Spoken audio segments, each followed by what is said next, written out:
Welcome to this week's episode of Listen to Your Coaches. I'm your coach, Mike Wilkins, here with Coach Will Morrill. This week, we break down the Craig Jones Invitational. We've got both brackets set. We'll talk a little bit of the super fights, and we're only days away from the first match going down in the alley, which is the term for their pit fighting location. Pulling it straight off Karate Combat, using the pit. For them, it's the alley, and I heard it's enormous. Theirs is enormous. That's so sick. It's like 40 feet by 40 feet or something crazy. Oh, something I can't crazy. wait. Maybe even bigger than that. All right, so we're going to jump right in. Will, any questions or ideas on where to start? I think a good place to start would be kind of how they got to like the seating on these brackets, and right. because You got it. there's a So process. yes, so the way that the brackets were made, from my understanding, is they seeded the top 4 individuals. All right, so it's a 16-man bracket for both the minus 80 and over 80 kilo. That comes out to being about like 176 and a quarter pounds. So they seeded the top 4 in each, and the way, from my understanding, the seeds were determined was through a fan vote, right? So there was a fan vote to determine seeds 1, 2, 3, and 4, right? The other 12 athletes would be randomly drawn in. They did that live, like with like a lottery, like real machine and ping pong balls with names on it, right? Yeah. For the matchups, so random matchups. And I've got some opinions on that. What are your thoughts? I think doing seeding. So, okay, before I get into like what I would like to say I get it. You know, this is like about the fans. Right. You know what I mean? They could have easily just random drawn the whole bracket. You know what I mean? But, for some fan involvement, they used it to seed the top 4.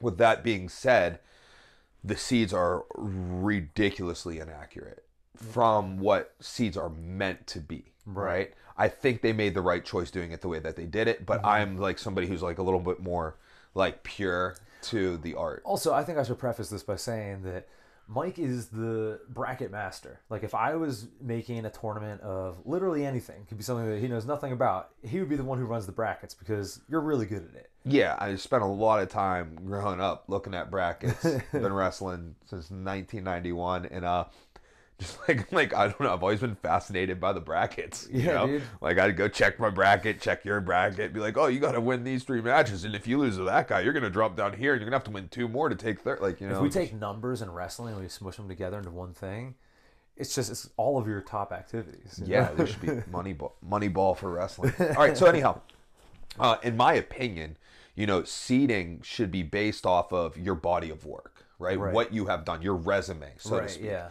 One thing I want to make clear about seeding is not your prediction. It's not, who do I think's the best? Who do I think's second best? Who do I think's third?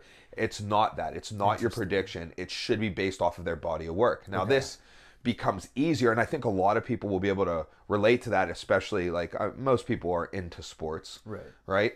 So, if you watch any major sport organization, there is seeding involved in the playoffs, right? So whichever team in the AFC has the best record, they get the 1 seed. The second best record gets the 2, and so forth, right? And that's convenient in sports that have seasons, such as that. Like wrestling, we have a season, So you utilize that season's body of work to determine the seeds, right? And there's going to be some like controversy here and there, right? Let's say like we had a season and you're 10-1 and I'm 10-1 and we both lost to the same guy, right? And it's like, well, but I beat the number 5 and 6, and you beat the number 3 and 7. It's like, oh wow, those kind of like really like way out. Like, it's like, okay, who gets the nod for the 2nd seed, right? And it's like, well, you know what? There's not much of a difference between 2nd and 3rd seed. You guys meet in the semis, right? So but like that's something that like someone who's a purist like me really likes. Okay, and through the fan vote, I'm gonna specifically be harping on the under 80. So I think a large majority of this episode is going to be about the under 80 kilogram bracket. I think it's the bracket that most people are excited for, like over the whole weekend, right? I mean, this weekend, we're looking at 12 brackets. There's 12 brackets going on this weekend, right? We've got the ADCC going on this weekend. In the ADCC, you have 3 women's weight classes plus an absolute. And then the men, you have 5 weight classes plus an absolute or an open weight, right? So right there, you know, it's a lot of brackets. Yeah, you got 10 brackets, and then we've got 2 here in the CJI, which we're going to be focused on right now. And the reason that we're choosing to focus on the CJI, I don't know what your opinion is on why we're focusing on it. Oh, I know why. It's because we have the best tournament in the world, and ADCC is the same weekend, you know. So. Well, yeah, but here goes the thing: why aren't we breaking down the ADCC brackets today? Because we're not. We're strictly doing CJI. For me personally, because I don't care. Yeah, okay, so you don't care. I do care about this. For me personally, but why do I care? Why do I care? Because I believe that this under 80 kilogram bracket for the CJI is the deepest and most complete jiu-jitsu bracket that I can think of that we have ever seen in the sport of jiu-jitsu. That's so sick. Yeah, it's an incredible weight class here. All right, so it would be nice if we could go off body of work for the seating, right? But it's hard because it's like, okay, like, do you do it just from like what they've done in the last 2 years, 3 years, 4 years, 5 years? Because we don't have a nice, neat season to follow off. So the way that I would go about seating is I would go like kind of like credential based, all right? And I would, if like 2 credentials were like equal, I would weight the more recent. I would give the more recent like the edge. Right. Gotcha. Like for example, if you were the ADCC champ in 2022 and I was the ADCC champ in 2019, I'm going to give you the nod. Yours was more, it was just more recent. Right. Right? So even though those same hold the paper, same. Right. Right. Like yours More was recent, more makes recent. sense. Right? Yeah. You know what I mean? And then you might get into some gray area. Like what if you were what if we were both 2022 ADCC champs, but you were 88 kilo and I was 77 kilo? So it's like, oh, well, do you give it to the heavier guy? Well, why? Because the heavier guy's got to cut 8 kilo more now for this minus 80 bracket. Maybe that's a deterrent. That's a good You know what I mean? So it's like, okay, but then now you're looking at like, oh, now it's your opinion. Right. Now it's your opinion and what you think, not what like what you can justify as a body of On work. paper, right? Right. Actually, how are they doing the weigh-ins? Is it like outside or you know? I don't know. I don't know. But for those 88 kilo guys, that's 8 kilos. Yeah. Like, you know, I don't know. So anyhow, but let's not worry about that at the moment. Let's jump into these seeds. All right. So. Ooh, all right. So hold on real quick. Do you want to just go over who were the 4 fan votes? Yeah, the 4 fan vote seeds for the under 80 was, I don't know who got the 1. I was under the impression that Cade Ruotolo got the 1 seed. But they have Ty Ruotolo on the bracket in the 1 seed slot. So I'm just going to say Ty got the 1 seed. Nicky Ryan got the 2 seed. Oh, interesting. Cade Ruotolo got the 3 seed. And again, that could have been Ty. When I was first told the seeds, which was verbally, I was told Cade 1 and Ty 3. Gotcha. But the way the bracket's set up, they have Ty in the 1 spot and Cade in the 3 spot. And then Joseph Chen in the 4 spot. Interesting. It's very interesting because I believe that Ty and Cade are absolutely seedable and should be seeded. I do not believe that Joseph Chen and Nicky Ryan should be seeded in the top 4. Interesting. I wasn't going to say Nicky Ryan because his last match was that win over JT Torres. Right, which isn't that like the biggest win he's ever had? That's a huge win. JT Torres is the 2017 and 2019 ADCC champion. So, well, actually, you know what? That's a 2-timer. Now that you're saying that, that is recent too. So does that actually then bump him up to? Because I was going to say he had like a long bumpy string. I'm not saying that these dudes aren't good. In I fact, I think they're all good. If I do just a quick look at the bracket, right? My favorite people, and oh my god, dude, this bracket's so deep. It just made it so hard. All my favorite people, I feel like, are in this bracket, minus Dante Leon and Mika Galvao and PJ Barge. Man, dude, like, here's the thing, dude. This bracket is so deep, but like, I am like studying Joseph Chen's game. Like, he's like on a rise, and I'm a huge fan of him. I was very impressed with him, even though he lost to Ty. Right. Yeah, I'm a huge fan of Joseph Chen. His European trials for ADCC was awesome. He's had some good super fight matches. He had a really good win over Elijah Dorsey at Who's Number 1. He had a win over who he has a first round match with, Andy Varela, at main character. And then he had a good showing against Ruotolo, but He's young, right? Yeah, he's 20. That's wild. Now, hold on real quick. Where the Ruotolos are on the brackets, could they make it to the finals? Yeah, they can go to the finals against each other, which is so something you sick. don't have to worry about with the Ruotolos. Honestly, it's like kind of getting phased out of jiu-jitsu anyhow. So in wrestling, teammates meet in the finals, and it's an absolute bloodbath. Right, yeah. Right? Like you almost want it, right? Whereas in jiu-jitsu, it's been customary that teammates don't compete against each other, or at least not at full force. Right, yeah. So typically, if two teammates, and it happens in the World Championship finals, Right. which is unfortunate, where two teammates would meet and then one would concede to the other, right? And then they would go on the podium and they'd each take a picture with the gold. Right. You know what I mean? Ty and Kade actually met in the brown belt final at the Gi Worlds. And it was like, I was like, dude, they must hate each other. It was an absolute war. Speaking of a saying that we usually hate, but like honestly, Hey, listen, when it comes to the dude, they were Ruotolos- trying to break each other, like blood everywhere. Yeah. I'm like, they're twin brothers. We talked about this on the pod before about like how they throw down. Dude, they throw down just like right, like there's like some like flow behind the scene footage stuff that I was watching like years ago, and they're like doing a camp in Costa Rica, and there's like tile flooring in their hotel room, and they're fist fighting. And they're just like, dude, they both come out all bloodied up and stuff, and I'm like, man, they're so savage. But yeah, whatever. So I can't remember where I was at about like what we were actually supposed to be. We were just talking discussing about. seeding. You were giving the top four. Okay, so if I were to look at the bracket right now, all right, do you think we could put one up? Yeah. As I talk we'll about put it. one up in the middle, and as we discuss things, I'll put it All up right, so we're looking at the -80. So what you see in your top left-hand corner is Ruotolo. That indicates the number 1 seed.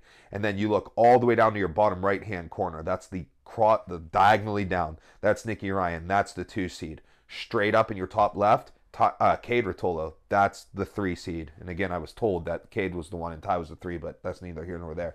And then all the way nearest to me is Jozef Chen. That's the 4 seed, right? So theoretically speaking, you're expecting your 1 seed to make the semis and your 4 seed to make the semis. Your 3 seed and your 2 seed to make the semis. And you're expecting the 1 and the 2 to meet in the finals. So the prediction here, based off of seeds, would be Ty versus Nicky in the finals, all right? Now, I do not mean any disrespect towards Nicky Ryan, who just had an amazing win, and I'm a big fan of him. In fact, if I got to pick the winner, like I got to pick who wins, Right. Nicky Ryan would be second on my list. Second on my list. Yeah, I'd pick Jason Nolf. Yeah. If I got to pick who I wanted to win. Yeah. But yeah, so Nicky Ryan's like high on my like I really Yeah. like him, and like I'm going to be rooting for him. I just think body of work, I don't think he has it to have the number 2 seed, and I don't think Jozef Chen has body of work to have the number 4 seed. Now here goes why. We have 2 ADCC champions in this bracket. Kade Ruotolo and Matheus Diniz. They're wrestling in the first round. They're going in the first round. Look at your top Wow. Look at your top left-hand corner right now. That's 2022 77 kilo ADCC champion Kade Ruotolo versus 2019 88 kilo ADCC champion Matheus Diniz. First round. Right there, those are the only 2 ADCC champions, right? So you could argue Right. Body 1 of work seed and wise. 2 seed. 1 seed and 2 seed, that should be a final. Now, where you can argue Matheus Diniz out of the 2 seed, being that he did not medal at the most recent ADCCs. He took a loss in the quarterfinals to Giancarlo Bodoni, right? And if you lose in the quarters, you have to make it to the semis to have a shot at even bronze. And didn't he win the whole thing? Giancarlo won the Right. whole thing, so his only loss was to the champ, and he's only lost 1 other match since then, and that was to Gordon Ryan. Yeah. So that's an acceptable L to take. Yeah, acceptable L. So you might be like, okay, who else has good credentials in here? Well, you have an unseeded, randomly drawn in, but kind of so what would be the 5th seed, but it's a random draw, where Lucas Barbosa is. If you look at Jozef Chen right now in your bottom right-hand corner and you go up 4 names, that's the 5. Because in the quarter, the 4 would meet the 5, right? The 1 would meet the 8, the 2, the 7, the 3 versus the 6, and the 4 versus the 5, right? So what you're seeing is the top seed always is projected to go against whoever is the least, you know? All right, so we've got Lucas Barbosa, 2022 ADCC silver medalist, 88 kilo. Now, granted, Lucas, Hulk Barbosa, and Matheus Diniz both took one loss at ADCCs to the same person. Just happened where they were in the brackets, right? They lost to Giancarlo Bodoni. It's like Matheus had him second round, Hulk had him in the final. Now, didn't you also tell me that Hulk's been doing MMA training? He's been doing MMA and he's been fighting. He's been fighting at 170 pounds. I feel like that's gonna detract from his like body of work recently, leading up to, you know. Well, here goes the thing. Like the thing with the body of work thing is like other than like these like super fight matches, right? There's not a lot of like important tournaments happening between ADCCs. You know what I mean? And with COVID making it a 3-year wait instead of a 2-year wait, there just wasn't much going on, right? So the body of work's a little screwy right now. If this was in another time period without COVID delaying things, it might be a little bit more digestible. Yeah. So you got him an ADCC silver medalist right there, okay? And like I said, so right there you've got like Nicky Ryan, you know, like youngest trials champion, but at the last ADCCs, granted he was injured. I was gonna say that he lost first round. That's what I was gonna say. Is that like I know he's never had medaled. that big win, but hasn't he been riddled with injuries? Like his riddled with injuries. He didn't win ADCC East Coast trials. Not that that's like Yeah, I mean, dude, it's hard. Yeah. It's very hard. I'm not diminishing any of it, but still, you're comparing that to a returning ADCC finalist, right? And a former ADCC champion. Yeah, those dudes are going unseated because it's a fan vote, right? Exactly, right? And these are who the fans like. You know what I mean? Which is, like I said, I think it's the right move for this tournament because you're trying to shake things up for this tournament, right? But we're going at it from a purist point of view there, right?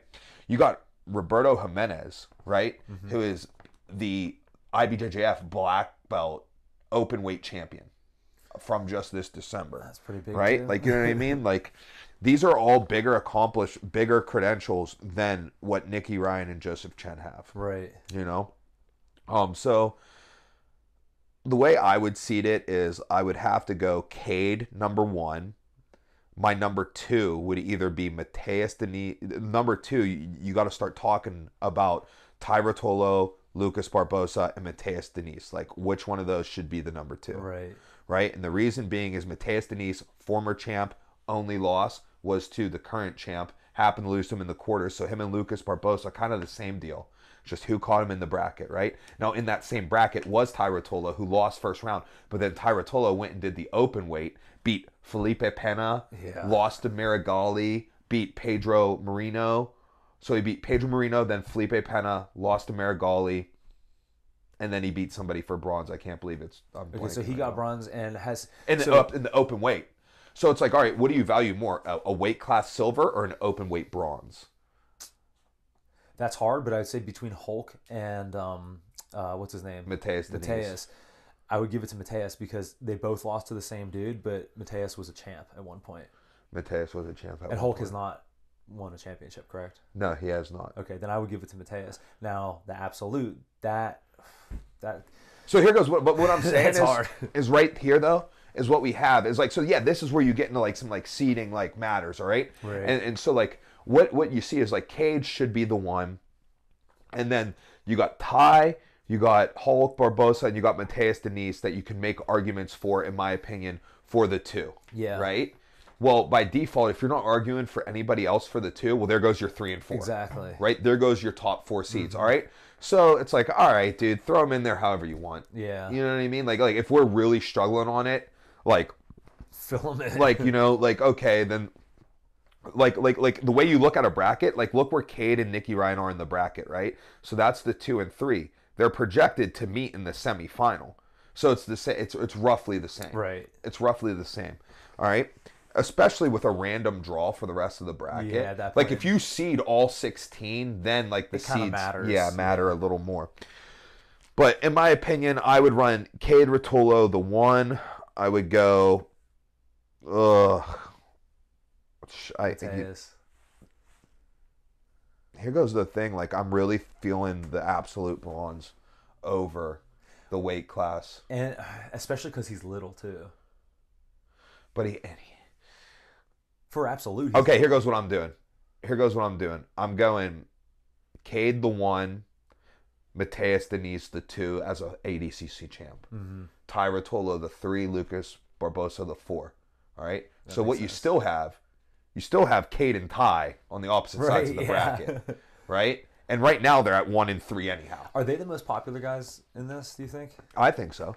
Yeah, I think that being that they're both in 1 right now. They're both 1 and 1. They're both 1 champs. They're both ACC vets. Former Who's number 1 champs. I don't know if they still keep the belt, but they won the inaugural tournaments and they have not lost.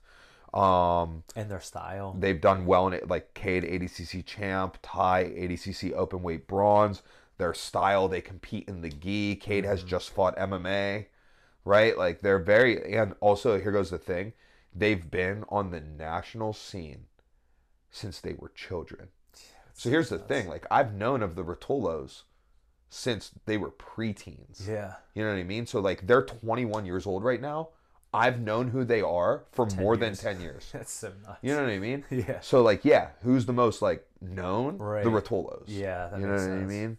Right. So yeah, there's that. So that would be my top 4 seeds, but that's not how it played out. So it is what it is, and that's what we're working with. You got anything else to add about seeding, or can we No, jump that's into the good. First matchup? Yeah. Do you want to just straight run minus 80? Yeah. Yeah. All right, we're gonna stay under 80. Let's look at the first matchup. We got Ruotolo versus Jason Nolf. Okay, so here's my thing. I feel like the rule set that has been explained to me has definitely plays a benefit to wrestlers. Okay, first off, it's judged like an MMA fight, right? A 10-9 must system, okay? And they're saying if like someone's on someone's back or someone's mounted or whatever, then that's going to be a 10-8 round. Also, there's criteria. There's no draw and there's no extra round. Okay. So the criteria is who won the last round. So for example, if there's a 10-8 round, it's whoever won the last round. Oh, I see. Got you. Okay. Right? Like, so like, okay, what would make a draw? Okay, you beat me in the first round 10-8. I beat you in the second round 10-9. I beat you in the third round 10-9. Gotcha. Final score is 28-28. Oh, draw. Overtime round. No. I won the last round. Right. Because that keeps it. That actually takes away from criteria from freestyle wrestling, with that keeps action. Like Right. keeps action. I like that a lot. Yeah. People will have arguments about it. Listen, it's been put into practice. It works. It works, right? So here goes the thing. In freestyle wrestling, there's a set of criteria. I'm going to run through it very briefly, very rudimentary, okay? As soon as a point is on the board in freestyle, the match is no longer ever tied, okay? So if the match is only truly tied when it's 0-0, Okay. but it can only be 0-0 for the first 2 minutes in a match. If it's still 0-0 after 2 minutes, someone gets put on it. Whoever is more passive On the gets shot put on clock. a shot clock. They have 30 seconds to score a point. If they do not score a point in that 30 seconds, the other wrestler receives a point. Now the match can no longer be tied. Now I don't want you to worry about the shot clock. I want you to worry about the match not ever being able to be tied again. Because you're like, oh, Mike. I'll tell you something funny about the shot clock. Yeah. So I was just watching, the Olympic wrestling that was on and everything. Yeah. And, I'd kind of gotten used to watching folk style. So, I was watching freestyle. I'm like, oh, wait a minute. Oh, okay. I got to like adjust this, that, whatever. Dude, shot clock comes on. Initially, what I thought for a second? I was like, oh, you have to shoot within 30 seconds. Like basketball. Yeah. No, you have to score. All right. So that's funny. That is funny. That is funny. That is funny. But here goes what it is. So once the match has a score, it can never be tied again. And someone has to have a score after 2 minutes, 6 minute match after 2 minutes and 30 seconds, someone has a score because the shot clock has ran out on somebody. All right. So if the match is tied on points, there's a set of criteria. Criteria number 1, who had the biggest score? Meaning, let's say me and Will are wrestling and the score is 4-4. Who's winning? Will has 2 takedowns. I have 1 4-point takedown. I win because my move is bigger. Yeah. So that is the first criteria. All right. Now, let's say, both are the same. It's 2-2. We each have 1 takedown. Whoever scored last wins. Now, what that does, if you have it, whoever scored first would win. Well, then that person can hold the lead and stall it out, right? If it's whoever scored last, then you are fighting for that last score, right? It means more, right? It's worth like 2.1 basically. Right. You know what I mean? So yeah, that creates tons of action at all times. What we see happen in folk style is if there's like 20 seconds left and it's 2-2, I'm not going to risk a lot of energy to potentially get far in and deep on this takedown for the time to stop me. I'm going to save it for that 2-minute overtime period, right? So you see it. We see it happen all the time. I mean, like, it's not just like, oh, strategy or what you should do. And it doesn't matter what you think people should be doing. Right. It's what are they doing? Yeah. You use past data, and we see them sit there and wait it for the overtime. In freestyle, there is no overtime, so we see it. We have tons of data. We have thousands and thousands of matches that show us what happens when you institute this rule. We have the data. This is what happens. The action is insane. We have the same thing with a step out.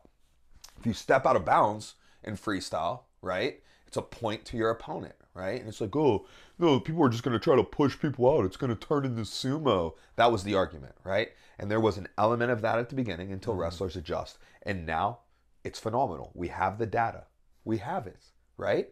Wrestlers learned how to wrestle on the edge, and guess what happens when you get to the edge? Action, action, action. Because you know what the best way to not get pushed out is? Shoot. Shoot. Create offense. Right? You know. Also, why they're saying sumo like that's a derogatory thing? I love sumo. Well, we want to see like the wrestling exchanges. But here's the thing: like you could think of what's going to happen, but guess what? We've experimented it. We put it in play. We put it in practice, and we see what actually does happen. Your hypothesis doesn't matter when the yeah. Your thoughts don't matter. Your opinions don't matter when facts are around. All right, so back to it. Right. I originally thought that this rule set was going to play towards wrestlers because it's 3 5-minute rounds, 10-9 must system. All right. So what that told me is that, a wrestler had to stay out of submission trouble only for 5 minutes. If it's a 10-minute match, that's tougher. Yeah. You get a fresh reset in 5 minutes. You're in an entanglement. You're in some hot water, right? Like 5 minutes, we're back neutral. You know what I mean? Now the thing is you are able to pull guard. Okay. But in order to not be penalized, you can't pull guard to your back. You can only pull it to your butt. Okay. Yeah, if you go to your back, right, then it's going to be penalized. It's a takedown, basically. Yeah, like the judges, and it's a judges though. Like there's no points. Right. Yeah. The judges are scoring it in their head. They're going to be like, yeah, I thought that dude won that round 10-9. And the judges, I should have notated them who they are. But I'm pretty pumped with the judge. They've chosen 5 judges. I believe they'll be using 3, and they have 2 extra to like rotate people through or whatever. Good judging selections. Yeah. Whew, goodness. Yeah. So even though that I'm very excited for the rule set for wrestlers, and I think it can definitely be a help for the wrestler, I am definitely going to be taking Ruotolo over Jason Nolf. I agree. As much as I love, the fact. And again, if you remember the beginning of the episode when I was trying to make sure that no one thought I was like dissing Nicky Ryan for not thinking he should be seated, I said he would be my second if I got to pick. Right. Like oh, the people that I'm fans of. Yeah. He's my number 2 behind Jason Nolf. Yeah. So. Yeah. Yeah. Thoughts? I mean, I agree 100%. I think that something that's that specialized. You have a guy who is at the top of his game in that, and then you have something that is, it's close, but it's not the same thing, It's like when you take a kickboxer and you're like, hey, let's take this really good kickboxer, let's put him in Muay Thai. Yeah, he's probably going to do well, but he's not going to beat the top guys because there's differences in those sports. And I think this is kind of, Yeah, and I mean, Thai is as top of the line as you get. So I'm going to go Ruotolo, the 1 seed to the quarters. The official LTYC pick.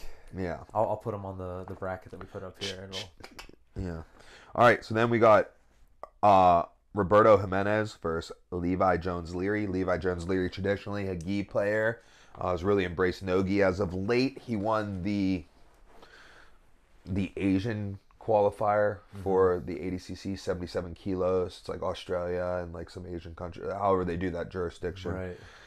For that, training under Lachlan Giles for this, Giles, whatever. Tremendous athlete himself. I'm going to go Roberto here.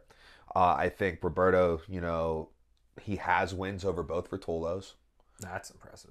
He's the current IBJJF absolute champ. he's had matches with Nicky Rod recently, not that long ago and stuff.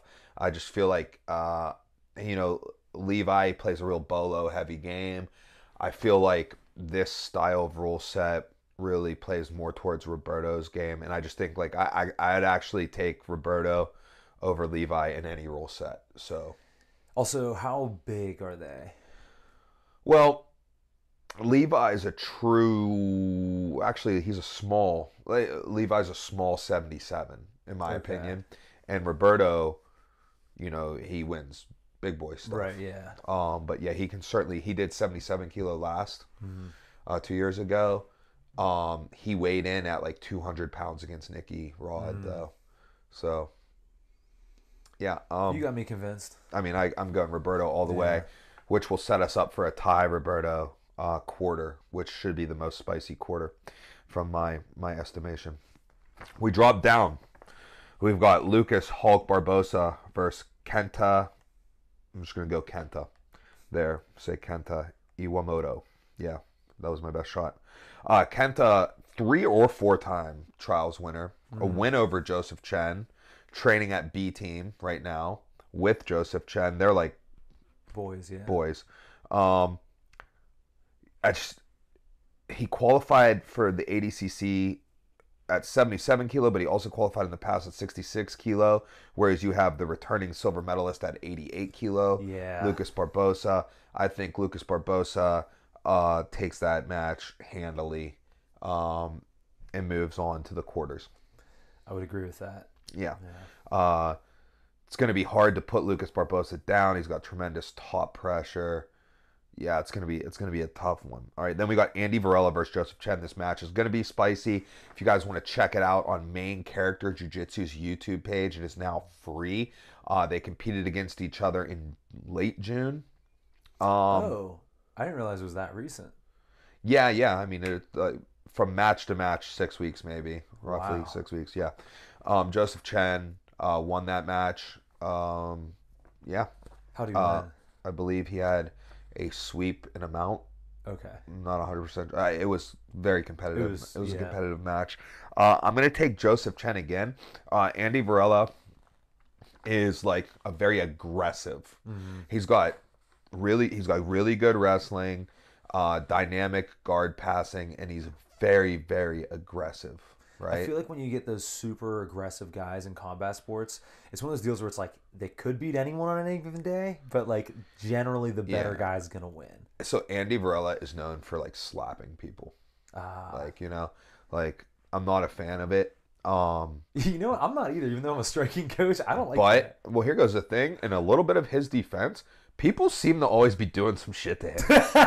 You know what I mean? Yeah. Right? Yeah. Like he definitely slaps. Like they're not collar ties, they're not clubs. Yeah. Like he's hitting people. Yeah. He's striking them. But they do like kick him like in the chest and stuff first. Like, you know what I mean? So like, it's all, I mean, hey, it's how he competes. This is unrelated, but have we ever seen, like, I know there's that video on Instagram that's been going around, like, I don't know, a couple months ago actually, but in like high level tournaments, like ADCC or like high level IBJJF, whatever you wanted to call a high level tournament, have there been like legit dudes, like black belt level guys who've just scrapped it out in the middle of a match?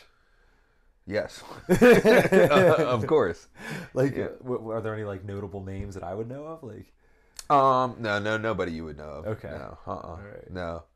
But I mean, there was just one very recently at an ADCC Open where one athlete was losing and the other person just needed to like make time run out, so he laid on his stomach flat down. So the guy jumped on his back, like surfing on his back. Oh, I saw that, yeah. Yeah, and then there was like a little brawl there. A little scuffle there. Yeah, at the ADCC Open, the ADCC Open that was prior to the last ADCC. So on Thursday, Friday, they run an Open, and then they run the World Championship Saturday, Sunday, like kind of like, big whole crazy event. Jefferson, I'm going to say his last name wrong, Gusieri, really good world champ, black belt world champ in Nogi, was going against Ty Freeman, who Dempsey actually has a win over. Yeah, and like got into a little scuffle. I don't know Ty at all, but From what I've been told, he's known to have these type of issues. And Murillo Santana, who's like a legendary like coach and athlete himself, pulled a knife out. Yeah, bro. And then they both got banned from ADCC. I mean, that makes sense. Yeah. I feel like you should let Murillo slide, though. I feel like if you're at like a combat sport event and like things get a little spicy, that's one thing. I think if someone pulls a knife out, you're done. Yeah, and it was in the Thomas and Mack Center, which I'm sure you're not allowed to bring stuff like that in. Yeah. So they're like, how did you get that in there? And from what I recall, it wasn't like a little right. boy. It was like, zing! He busted out some Rambo shit. All right, so I'm going Jozef Chen. Okay, I agree. All right? But that would be another competitive match. Yeah. All right, so let's jump up to the top right-hand corner of your screen. We've got Kade Ruotolo versus Matheus Diniz. This is the matchup of matchups for the first round. Whew. ADCC champ versus ADCC champ in the first round. Gotta go Ruotolo though, right? Yeah, dude, I'm gonna go Ruotolo just because he's a maniac. Matheus Diniz is gonna have the size on him. How would you describe Deniz's style? Complete, good wrestling, great top pressure, good passing. If he gets put on his back, certainly an adequate guard. Any cardio issues with him? No. Still going Ruotolo. Man, I don't know. Unless, well, actually, how much bigger is he? 22 pounds. That's not enough. I'm going Ruotolo. Champion versus champion, though. Who's the more recent champ? Kade. Yeah, definitely going Ruotolo. I'm struggling on this one. You know what I'm going to do? I'm making waves. I'm taking Matheus Diniz over Kade Ruotolo. Oh, interesting. Okay. But we can't do that for the podcast, right? Because we need an LTYC pick. You got to convince me. He's bigger. But haven't we seen... Or no. Ty was the one who did Absolute. Yeah. Oh. But they're like the same person. Right, yeah. If one can do it, the other one can do it too. Okay. They're also like almost the same. The Ruotolos are basically the same size. One of them just goes up, so they're in different brackets most of the time. Okay. Like there was talk from Kade Ruotolo, out of Kade Ruotolo's mouth, that they might switch weight classes this year for ADCC before the CJI became a thing. There was talk that they might switch weight classes this year. He was like, Ty always goes up against the bigger guys. You know, maybe he can do 77 and I'll go up this time since I already won one. That's pretty cool. But also, you're not making your point for your boy here. Yeah, I just made my point. You couldn't pick it up. He said, maybe I'll go up so Ty can win one, meaning that they think that neither of them could have won it at 88. Oh. It's like, no, I made that up. Wait, you had me convinced for a second there. I was like, maybe. You know what? Convince me for Kade. Okay, so you think we count them as the same, right? Yeah. All right, so they both are capable of winning ADCCs at their weight class, right? Yeah. And they're both capable of getting at least bronze in Absolute. Yeah, you're right. All right, we'll go Kade. Gosh. That's going to be a fun first round, though, I'll tell you what. Oh, my gosh. That's exactly why this shouldn't be a... You're talking about Kade Ruotolo, who allegedly was the first, was the number one seed, right? From what I was told. Right. When I was at the gym. Through the lack of our extensive research. Well, here's the thing. Like, Vince was on his phone, and he was like, the seeds are coming out. Oh. And he said to me, he said, Kade 1, Nicky 2, Ty 3, Jozef 4, right? But they're not. They're in the wrong spots on the bracket. Anything that we get wrong, let's just blame on Vince. It's Vince's fault. I arm locked Vince on Friday so bad we might put that in this episode. I'll just tie it in real quick. But so we're gonna go for the official LTYC prediction, though. We're gonna say, dude, I really want to go Matheus Diniz. You could convince me just by saying that we're gonna be contrarian, and then we're gonna be contrarian. We're going Matheus Diniz. You heard it here first. We're gonna look like geniuses in a couple days. We are. We're going to look like geniuses. Matheus Diniz over Kade Ruotolo. You know what? Here goes. Okay, hold up. Let me walk it back. Matheus Diniz weighed in at like 215 or something when he went against Gordon Ryan. 80 kilos is 176. That's 50 pounds, bro. He might even weigh in at like 220. I was going to say, he could have gotten bigger. He might have weighed in for that match heavier than I'm saying. That's 50 and pounds. And also, like, who knows how juicy he got in between, you know? When are the weigh-ins? Gosh, you think that, you know, we're doing a podcast on it, I'd have looked something. We're professionals, you know. But what I did is I went and got sushi. I brought it over here and had you print out these brackets. And I was like, I got it. Dude, like, did you do any research? No, dude, I got it. This is the preferred method, dude. Like, if I'm having an argument with someone and they're like, no, just look it up. I'm like, I'd rather not. I'd rather not. You got your phone right let's there. Let's do it 90s style. You know what I mean? Like, let's just... you know what? I'd rather not. All right. Kade but okay, all right. Let me ask you this then: do you think that the Ruotolos, up until now, have been juicy in their competition? Have been what? Juicy? Have they been? You know, are they on any gear? The Ruotolos? No shot. Exactly. No way. Exactly. Absolutely not. And this dude probably is on gear. Yeah. Yeah, I wouldn't put it past him. So now I don't know. Like, I don't know him. I don't know that at all. But like, okay, if you had to guess, if I said, "Hey, Mike, 80cc champ," you don't know who it is, 80cc champ, on gear or not?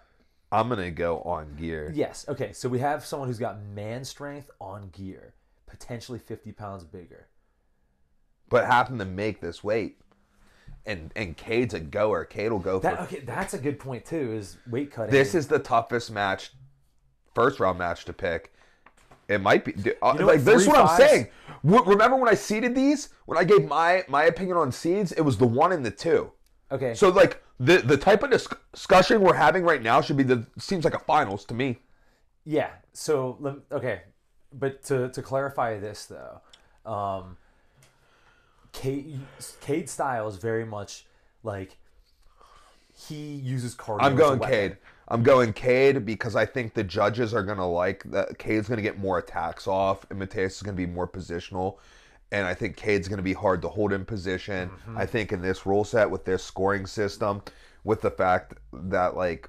every round, fresh start, he's just going berserk. Yeah, I'm going to go Kade Ruotolo over Matheus Diniz in the hardest pick of the first round. Likely one of the harder picks of the tournament, and what I believe should have been a 1 and a 2 seed. So we shouldn't even have had this we should have been having this conversation about Matheus and Tai in the semifinals. But regardless, our official LTYC pick, Kade Ruotolo, moves on to the quarters against the winner of Renato Canuto and Tommy Langaker. Who you got? So let me tell you a little bit about Canuto. Canuto, absolute dog, does flips over guards, sick, super fun to watch. Had some really good matches with Gary Tonnen in the past.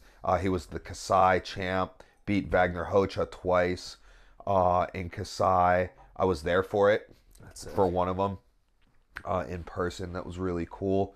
Yeah, I mean, he's really good. He's a IBJJF champ, black belt, gi and no gi. Wow. And I know he's making his foray into MMA because he was supposed to fight for Owen in December. But he's the guy. Okay. Yeah, but that fight didn't happen. He was supposed to. Farman was supposed to fight him Friday, December 15th of 2023 at LFA in Las Vegas, but that fight never ended up happening. So like I know he's been training MMA. I believe his wife, who's an incredible jiu-jitsu competitor herself, has been fighting MMA and doing well. So you know, I wonder how much time he's split in doing that. Tommy is just an absolute dog. Does not like to tap. He's been known to eat heel hooks. He took a loss to Jozef Chen at European trials. He's got a win over Gordon Ryan in the gi at purple belt. Yeah, that's a close match. I think what's going to make this decision a little easier for me is I think whoever wins loses next round, so I'm not stressing too much about it. I think doing MMA is in this match. I'm gonna go with Tommy Langaker. He's the one who is doing MMA. No. He's okay. Yeah. Then I 100% agree. I feel like he's been competing. So Canuto actually, yeah, I'm going Tommy Langaker, but Canuto he just competed in this super cool. Oh man, I don't want to mess this up. I think it was called the PGF. I think I talked about it on one of the episodes. My boy Nathan Haddad was on it, and he made like at least 20 grand. So like, there's 20 athletes. Everybody makes weight on a certain day. Let's say Sunday, we all make 175. I believe that was the weight class too. Then there's 4 coaches, and they draft out of your 20 athletes. They do a draft, and they pick. You get 5 per team, snake draft. Right now, you got your teams. Then everybody does duels against everybody. That's so right? sick. The winning team gets 100K, so it's 20K a guy. I think I'm saying these right. Whatever. If I'm wrong, it's Vince's fault. It's Vince's fault. Then, based off the records of everybody throughout those duels, the top 8 get put in a individual tournament. Oh, that's and then sick. the individual winner gets 20K. Oh, that's real cool. Yeah, and I believe Andy Varela won it, and I believe he beat Canuto in the final of it. Or they at least I think they had 2 matches at it too. That can be completely wrong, but I'm going straight based off of memory. But yeah, I just thought that was really cool, but I'm still going Tommy Langaker. That's the official pick. All right, let's drop down to Magid Hage versus Owen O'Flanagan. And if you're reading that name, it is pronounced Owen. Do you want to read it? I do remember hearing, I think I saw a clip of like Nicky Rod or someone saying like, or not Nicky Rod, Nicky Ryan correcting someone that it is in fact Owen. Yeah. Yeah. It's just so he made the semifinal, and then he lost to Wagner Hocha for bronze at 88 kilo at the last. You know what 3 people in this bracket have? They all lost to Giancarlo Bodoni at the last ADCCs. Matheus Diniz lost to him in the quarters. Then Owen O'Flanagan lost to him in the semis, and then Lucas Barbosa lost to him in the finals. Isn't he huge though? Giancarlo? Yeah. I mean, he's a solid 88 kilo guy. It's 194 pounds. Probably weighs like 205, walks 205, 210. Okay. Yeah. I would say some of these other guys are too, though. Oh, see, yeah, I was under the impression that that dude was just like giant, like. No, I don't think so. I don't think it's like outrageous. Got it. But I mean, no new wave guys were coming over to do the Craig Jones Invitational. He's a new wave guy. Yeah. I'm gonna go definitely Owen O'Flanagan. Like I said, he wrestled for a medal at the last ADCC up a weight class. Magid Hage was also in that ADCC. Yeah. I'm just going Owen O'Flanagan. I think it's pretty flat out. Got no pushback from me.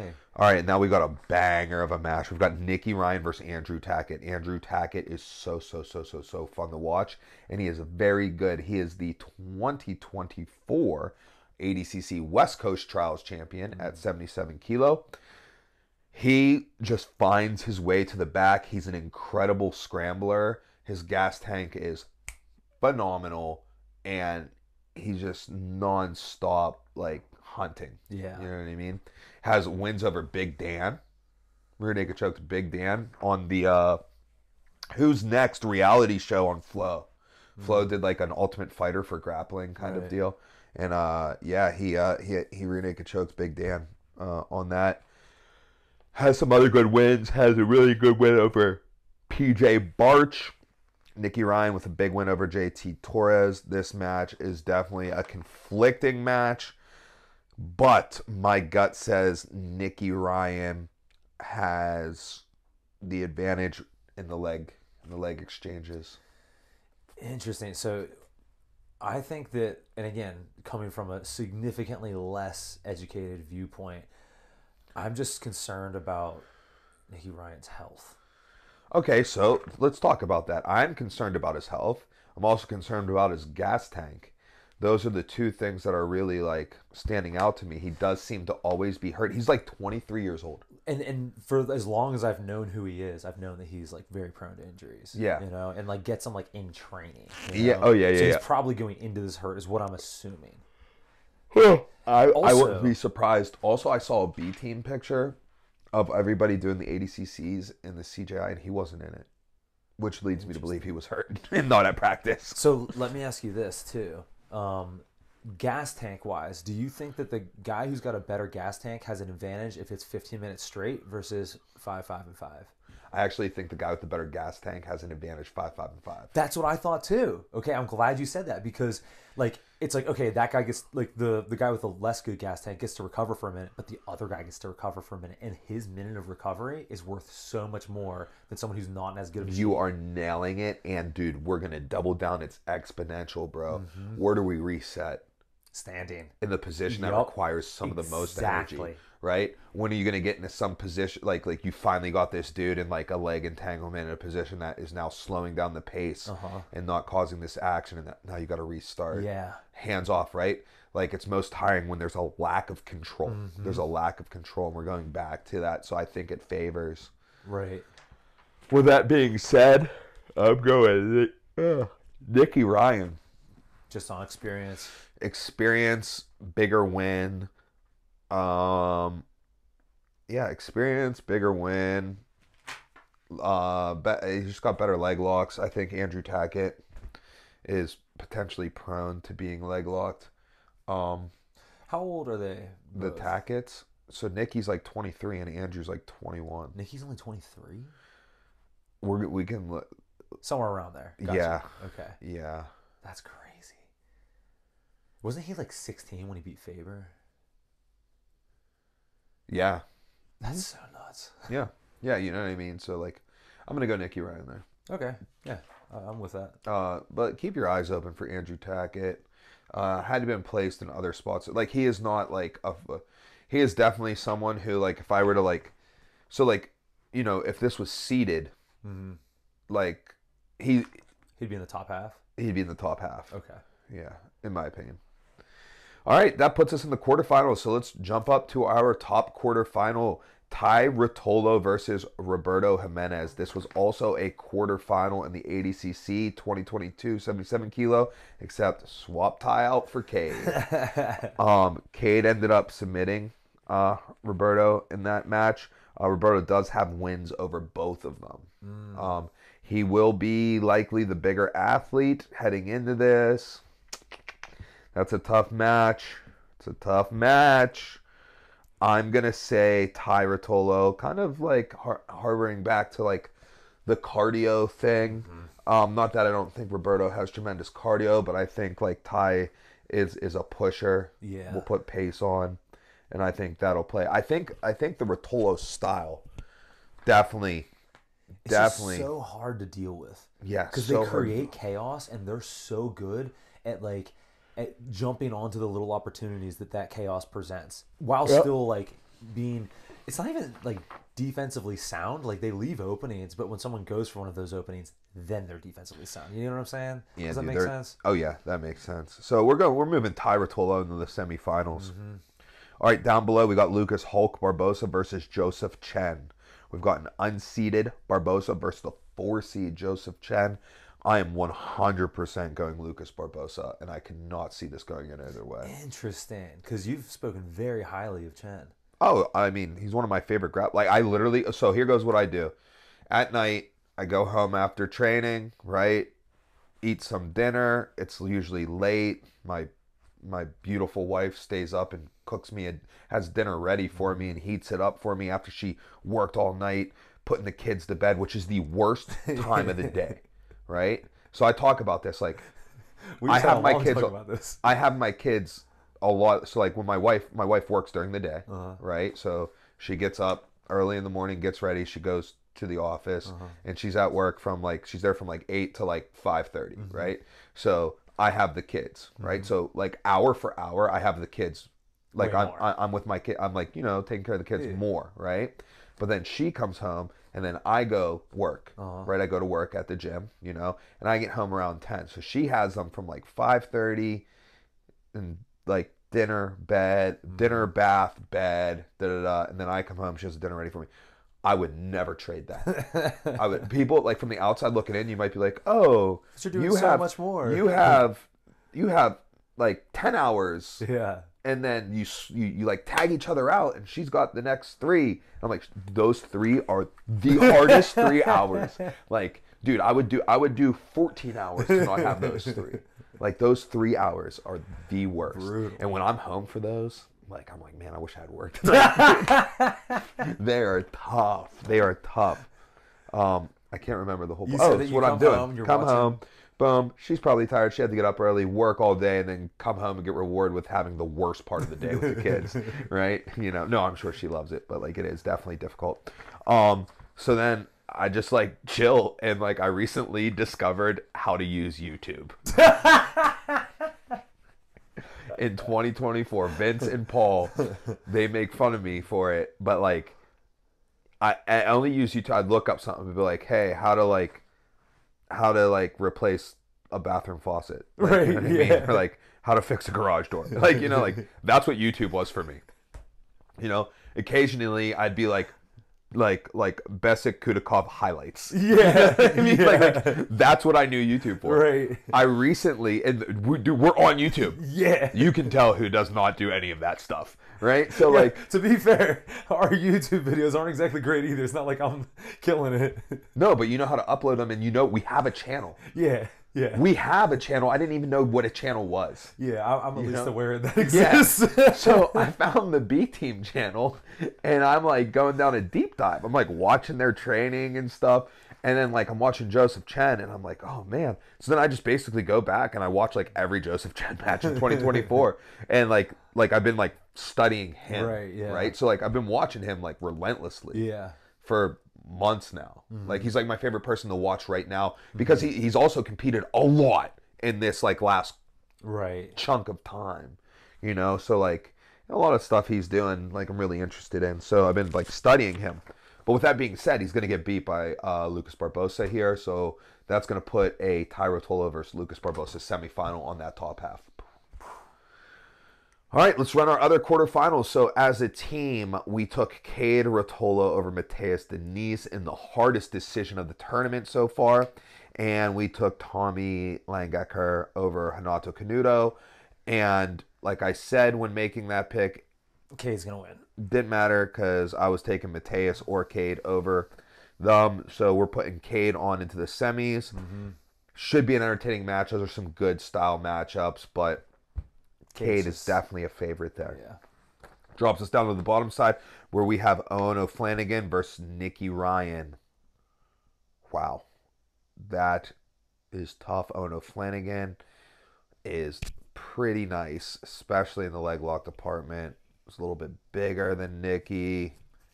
And keep in mind, even if Nicky wins, he could get hurt during that win. Bro, you're not kidding. And he has that scare of Andrew Tackett in the first round, which is definitely going to tax him. And these are both going to have, both these matches are going to happen on Friday, because I believe Saturday is semis and finals. Oh, okay. So I think round 1 and 2 are Friday. This is hard. That's hard. But I'm going Nicky Ryan. I think that's the right choice. I'm going Nicky Ryan. I think, like, dude, it's his time. The other thing is the B team got a coach. What do you mean? They didn't have a coach before? No, they didn't have a coach. They just got a coach. Like 6 weeks ago, they got a coach. They just like coached each other and just kind of. So they got a coach, Dima, who's kind of like structuring and running their training. And I listened to the Simple Man podcast, one of my favorite podcasts, one of my favorite jiu-jitsu podcasts for sure. In which it's just like B team guys. It's Ethan Krelenston, Damian Anderson, and Nicky Rod. Occasionally they have some other guests on. J-Rod, Nicky. Yeah, he's like pretty main on it, but sometimes he's not. You know, super enjoy that. But they say that like the structure has not benefited anybody more than Nicky Rod. Nicky Rod needed it more than anybody. So I'm gonna ride that wave. I'm gonna put Nicky in the semis against Kade Ruotolo. So we have our semifinal matchups. We've got Ruotolo versus Lucas Barbosa, and we have Kade Ruotolo versus Nicky Ryan. Something to note for our picks. In our final 4, we have 3 Atos black belts. Oh. Training partners, Ty, Lucas, and Kade. All I same didn't know gym. that Hulk was at Atos. Yep. all at the same gym. Oh, I know that because so in the ADCC, teammates, no more than one person per team can medal. Right. And the way that they ensure that is, since you have to make the semifinals, which we're seeing on the brackets, what they would do, for example, if this was an ADCC bracket, Kade, Ty, and Lucas Barbosa would all have to be in one quarter. Like it would have to be like Ty, Nolf, Kade, and the Hulk. Right there in that quarter. That way only one of them could possibly make the semifinals, so only one of them could possibly medal. And that happened at the 2022 ADCC Championships at the 88 kilogram weight class, in which Hulk had a first round match against somebody. I can't quite remember off the top of my head. But in the other first round match, it was Ty Ruotolo versus one of his coaches, Josh Hinger. Josh Hinger beat Ty, took his back in a match that we feel like Ty was probably better, but maybe a little bit of Big Brother, maybe a little bit of Big Brother complex. Big Brother complex is like unique too. Like I think a lot of people think it's like you just don't think you can beat them. I think there's an element of you don't want to be able to beat them. Yeah. You know, there's like that. There's an element of that For sure. in there too. Like a smaller element, but I think it's something that's like never talked about, right? Like Big Brother, it's like you've been mentally like I've done nothing but lose. Like you can't imagine yourself winning. Right. And then there's the element of like, also you might like not you're my want big to. brother. I don't want to win. Right. You know, type of thing. Yeah. Yeah. So there's that. And then Lucas then beat Hinger in the quarters. Yeah. So we didn't see the Hulk Ruotolo matchup though. Interesting. Who you got in this? I'm going Ruotolo, but I don't know if that's just because I haven't seen as much of Hulk, and I think that they're like up and coming. You know, Hulk's been doing MMA. Yeah.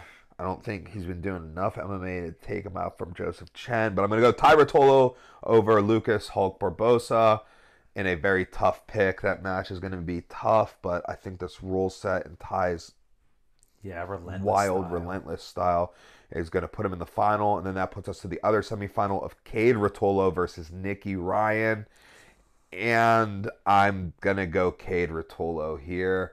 I think Nicky Ryan could possibly leg lock him. If he legs locks him, he's going to have to break it. Yeah. With that being said, Nicky Ryan being so injury prone, it's going to be tough for him to put a tournament together. And then here goes the thing. I think he can put like a tournament together, like a trials, when he's just going to mow through the first couple rounds. But he's going to have killers, 4 hard matches to win this tournament.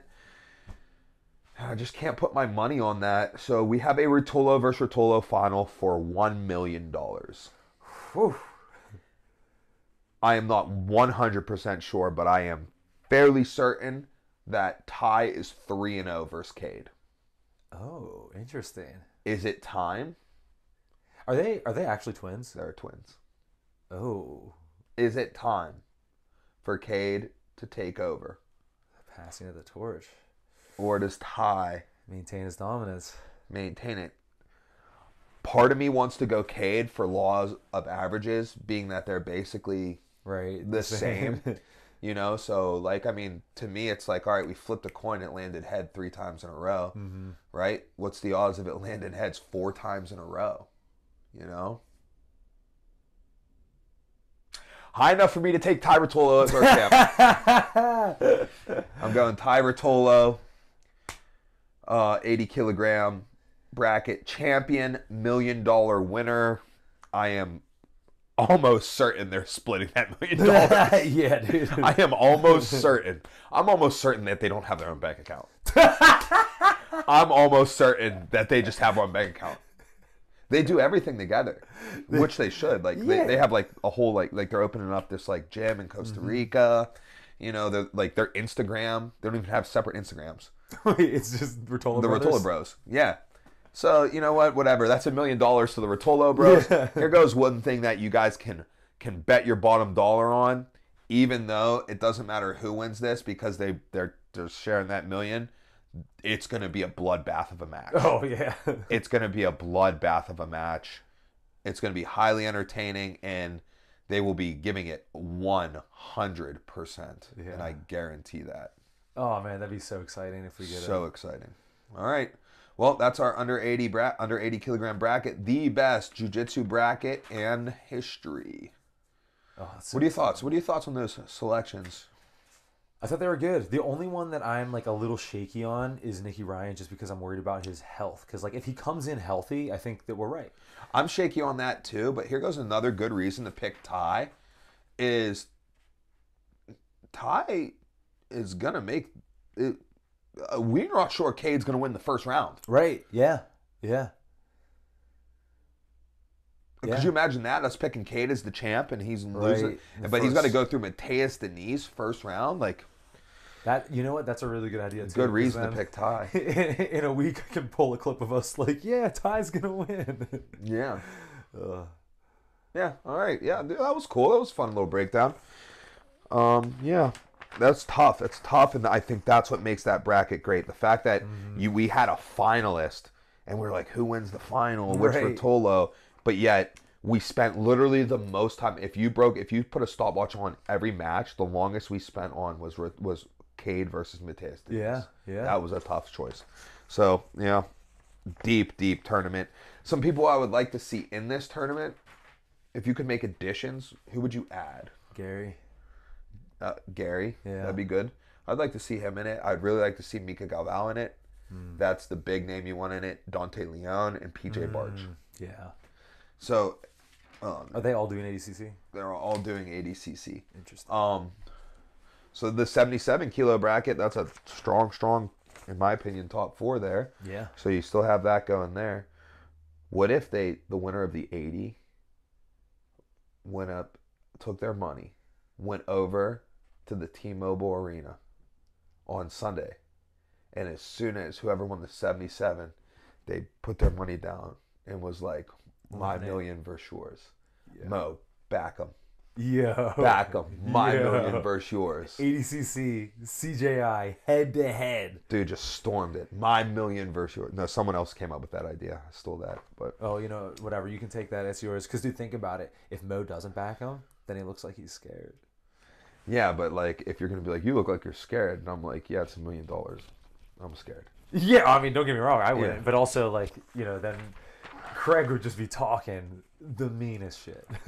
Yeah. Yeah, but all right. So that's that. Should we move to our 80 plus? Let's get into the big Let's boys. do it. All right. So I'm not going to really complain too much about the seating on this, although they did also do a fan vote. What I think might be atrocious on here is Luke Rockhold with a 3 seed or a 4 seed. Yeah, that's definitely a popularity pick and not a Certainly a popularity pick. No body of work. right. Right? No body of work. Now, everyone talks about, like, I've heard for years that, like, he's a really good grappler, but that's on a different scale because good grappler for MMA. You know what I mean? It's not the same thing. Dude. All right, well, let's jump into it. Up in the top, we got Nicky Rod, which it's hilarious. Dude, does anybody find it funny that his name is Nicky Rod on the bracket? I mean, dude, that's just like his name now. You know what I mean? Like, I'm trying to look and see if anybody else has like a nickname, or is it their real name up there? Like, it should be Nick Rodriguez. Like, you know what I mean? I mean, I do, but also, like, imagine you're watching a fight and Canelo's name isn't Canelo. You'd be like, what's his name? Saul Alvarez or something? Yeah. Yeah. I don't know. I guess it's just a wrestler in me. Like, it's your real name on the board. Nah. Even in jiu-jitsu, like, This is entertainment, dude. yeah, all right. All right, so we got Nicky Rod versus Max Gimenis. I'm going Nicky Rod right off the bat. All the respect to Max Gimenis. He runs a local tournament, the PBJJF. That's him. Oh, cool. Yeah, I mean, credentialed ultra heavyweight black belt.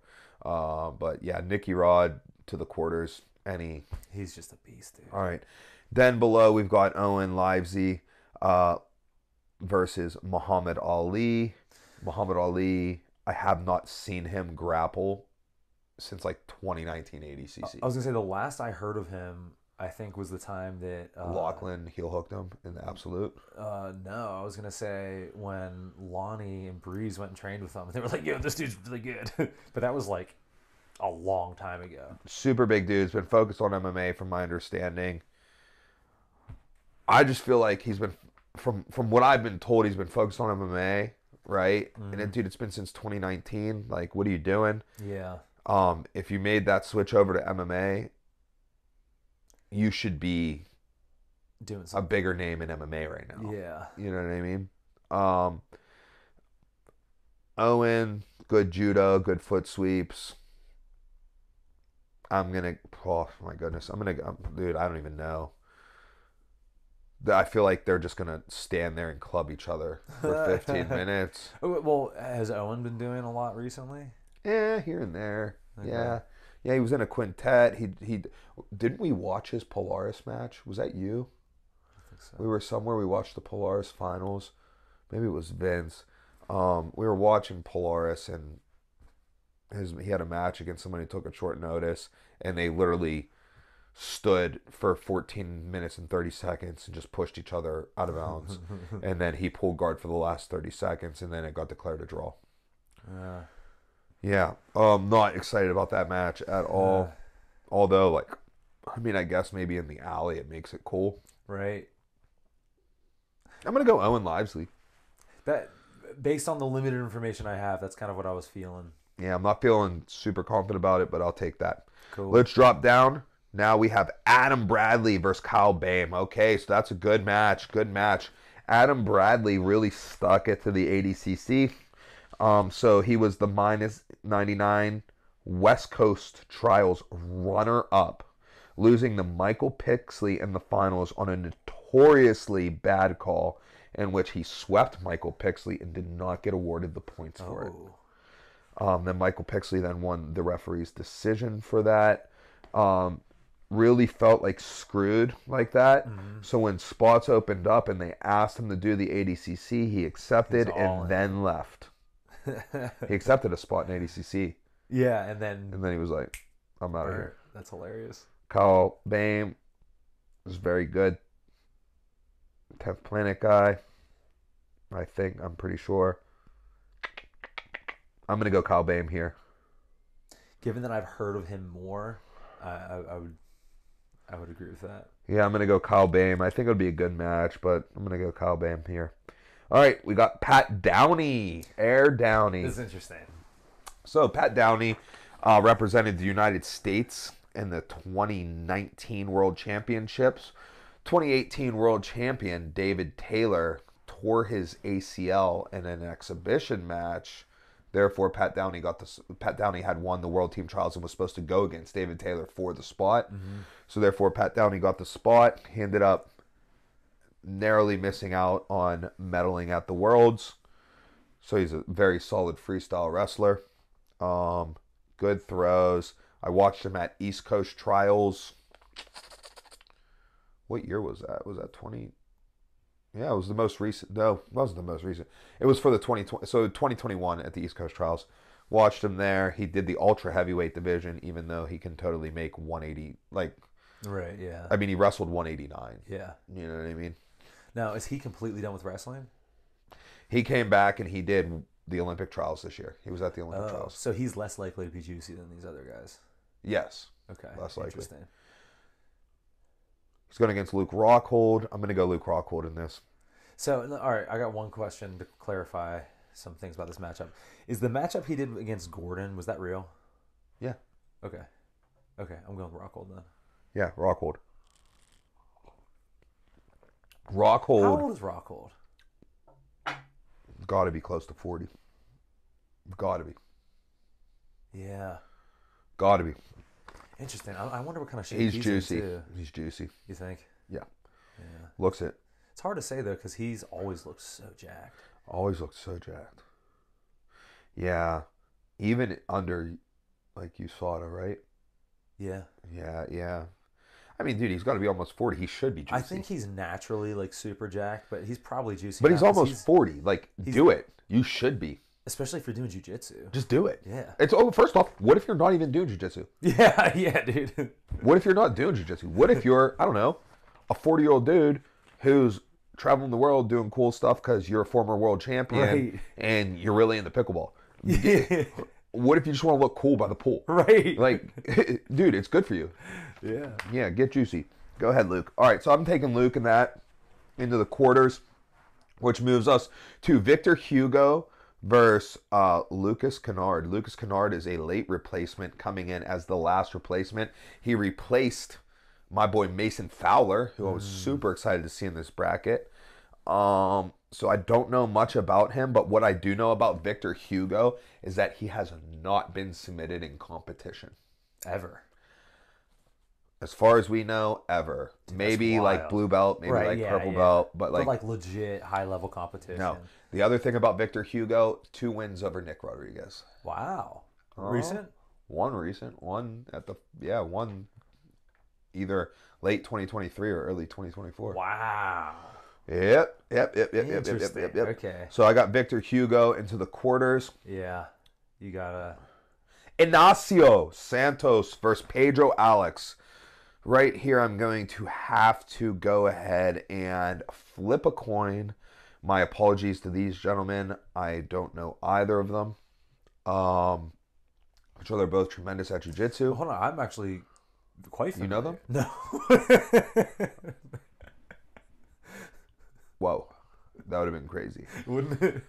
I just I don't know. I'm in the everybody has their cup of tea. I'm into lighter weight classes. Yeah. One of the reasons why I'm so fired up under about minus 80. Mm-hmm. I just I'm just. It's just gonna be higher quality jiu-jitsu. Yeah, in my opinion, it's my cup of tea. So due to that, I have no idea who those. I'm not familiar with those gentlemen, but the fact that they were in this tournament leads me to believe that they are certainly world class. Let's go Pedro Alex because it's a cool name. Cool name. Yeah. All right. And it also doesn't matter because both you are losing to Victor Hugo. So you can jump them if you want. But it ain't going to work out. No, actually, if you jumped them, you would win. But I'm not allowed to do that in CJI. All right. Next match. The match I'm most excited for in the first round of the plus 80 kilogram bracket. Honestly, maybe one of the matches I'm most excited for in the entire bracket period, even as it plays out. We've got Felipe Andrew. Shoot. We're recording on my phone. Felipe Andrew has had something like 269 wins as a black belt. 269 wins. And holds a 69% submission rate in those wins. That's nuts. Yep. Shout out to Sage for that stat. Also the Victor Hugo never been submitted stat. So just finished morning practice this morning in the locker room, getting changed up, talking to Sage. He has been starting up like a stream on Twitch, right? And he did a segment in which he talked about the CJI, and he was hitting me. He was like, "Hey, what are the 2 craziest stats?" And I'm like, "I don't know." And he's like, and he told me these stats, and I'm like, "Dude, that's insane." So shout out to Sage for those stats. Check out his Twitch if you're interested in that. I'm gonna have to admit, since I just found out about YouTube, I don't know what Twitch is. I know what it. I know that he has one because it was on his Instagram story. It's like, I believe it's like YouTube Live for gamers. All right, I dude. think that people like. Well, go follow my man Sage on there. Watch his Twitch, and he'll tell you about some stuff. Be sick. All right, so anyhow, we've got Felipe Andrew, as I just spoke about. Tremendous submission rate. A lot of his submissions are from what Sage told me, like upper body, like standard fundamental submissions, nothing like wild and crazy. But he is going against Daniel Greg Kirkfleet. Do you know who that is? I don't. You don't know who that is? I do not. That is a shame, my brother. Okay, so there was a young man this year wrestling for the national champion Penn State Nittany Lions. Your alma mater. This young man won a national title in the heavyweight weight class. He comes in weighing 265 pounds of pure muscle athlete. Yeah. Through and through. Dominated. Whistle to whistle, bell to bell. Undefeated champion, Daniel Greg Kirkfleet. Wow. Went to the Olympic trials, did really well at the Olympic trials. Believe he finished 4th at the Olympic trials, maybe 3rd. Okay. Maybe 4th. Yeah, either way, very good. Two-time national finalist. The year prior to this year, him winning his national championship, he lost to Mason Paris in the national finals of Michigan. Mason Paris was the Hage Trophy winner that year, which is the Heisman of wrestling. And Mason Paris went on to take a bronze medal at the World Championships, and unfortunately lost first round in the Olympics this year. But now, would you say he's the best wrestler in this whole tournament? No. Who would you say is Downey? Jason Nolf. Nolf. Interesting. Yeah, Jason Nolf. Jason Nolf's a 3-time NCAA champ. The only person keeping him out of the Olympics. Jason Nolf, through and through. Jason Nolf, 3-time NCAA champ. One of the most dynamic and dominant wrestlers in NCAA history. I believe if you put his dominance score up, definitely top 20, maybe top 10. All right. Jason Nolf only has 2 career NCAA losses. He has a 3rd, but it was an injury default where he had to default the match, which is stupid that that's a loss, but it is what it is.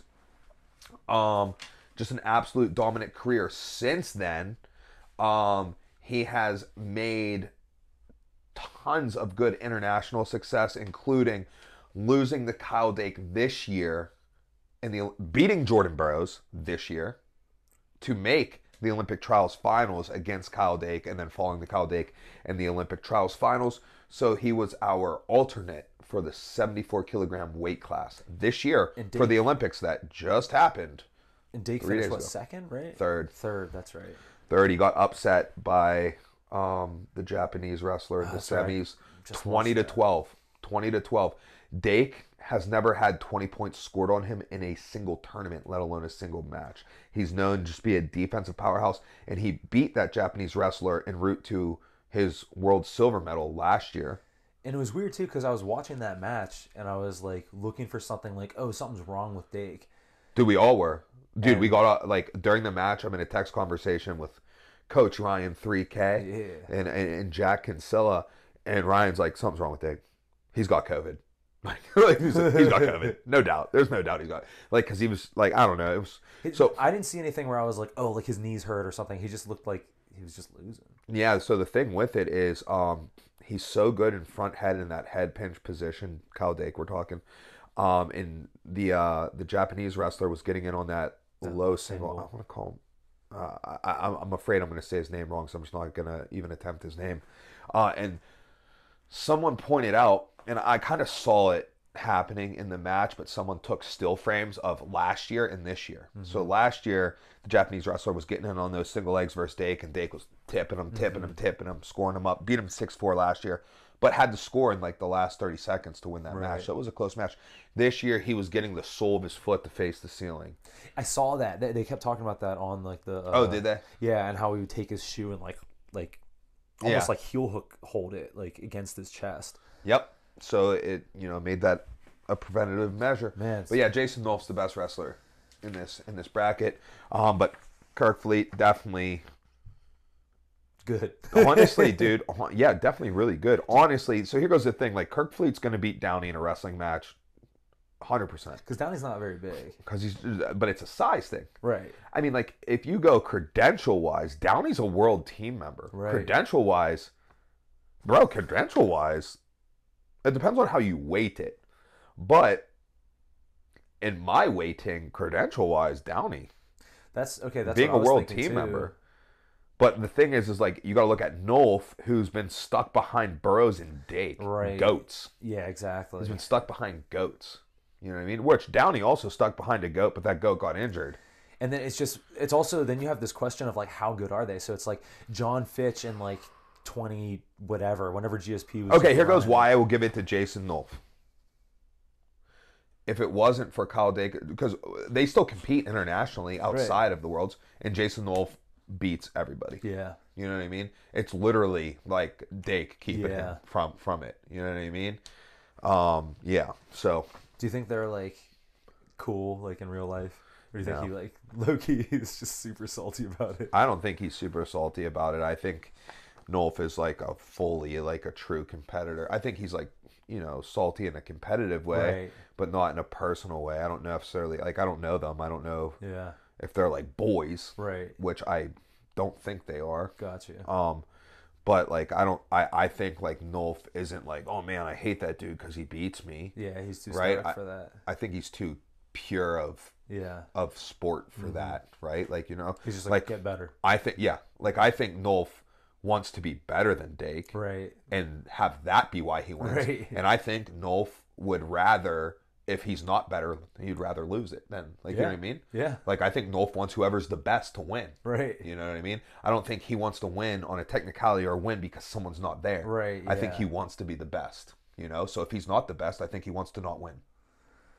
You know, he wants it to be true. Competitor. Yeah, that's sick. That's the hardest shit ever. And I mean, I don't know, but we're going with it. I think, I believe it. Too. I believe it. All right, so, dude, I'm taking Kirkfleet with the upset. I'm in. Kirkfleet with the upset. Let's run it. Boom. All right, then we have Joao Rocha versus William Tackett. William Tackett, probably the most technical grappler in this field. Now, isn't he also going to be extremely undersized? So small. He's going to be, for example, he did 77, he competed at 170 pounds, last 80 cc's. He's small. Now, he's young, right? Yeah. He's like 23.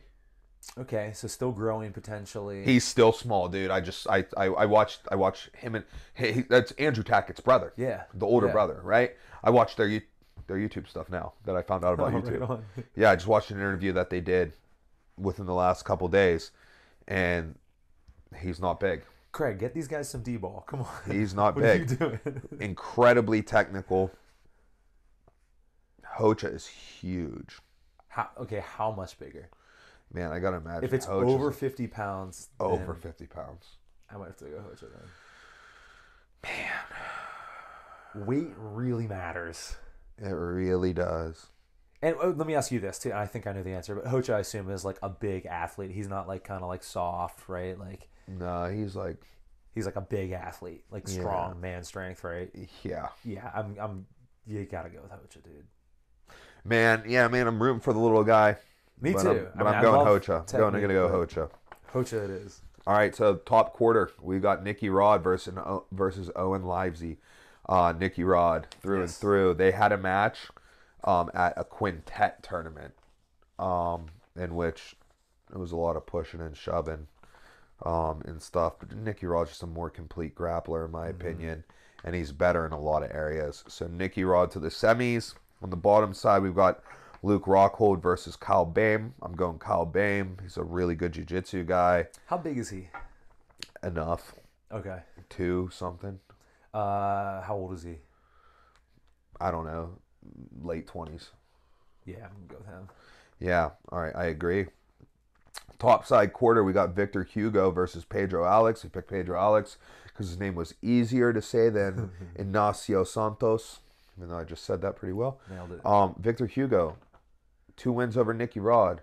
Brother, never been submitted. Yeah, that's wild. Brother, into the semis. Down below, we've got Daniel Greg Kirkfleet versus Joao Gabriel Rocha. Oh, brother, I'm going Kirkfleet. How big is Kirkfleet to the Rocha? semis. They're about the same size. Oh. Kirkfleet's tall, though. Tall, and he can wrestle.